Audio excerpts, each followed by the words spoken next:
It's a breakfast staple, but not all cereals are created equal, Shervo. And our first food choice of the day can have a really big impact on our diets. Yeah, they all taste pretty good though. Our next guest has ranked her top picks and the options you might want to avoid.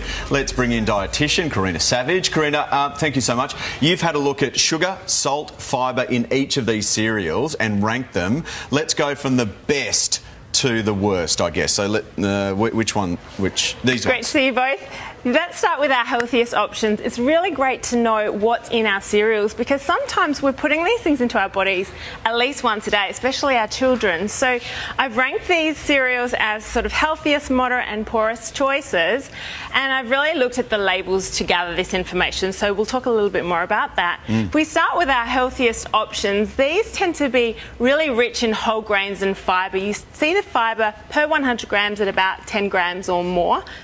These are lower in salt or sodium, as you see on the labels, and low in sugar. So they tend to be under 10 grams of sugar per 100 grams. So oats, granola, wheat bix, what's this? Yes, so this is a wheat flake. Sultana Yeah, brand. okay, sultana brand, something like the that. flakes are really deceiving because there can be significant differences in sodium. Look at that. Yeah, so Shervo. that's gone to moderate. The special K is there's a moderate. one there, So right. you've got to Okay, be what's the looking at the difference? labels. So this one here is a lot higher in salt, lower in fibre. This one's higher in fibre and whole grains. And whole grains are so important, not only for a sustained release of energy through the morning, which is so important for our children, but also nourishes our insides, really important for gut health. This is like the best childhood guessing game ever, Yeah, isn't totally, it? isn't It's like it? I remember trying that one once. Now, what should we avoid?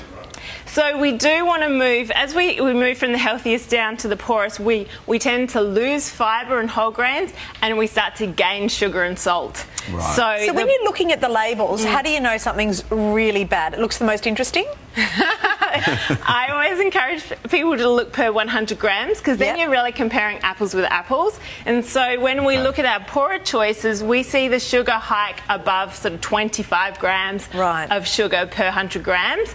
And you see the sodium come up probably 300-400 milligrams or more.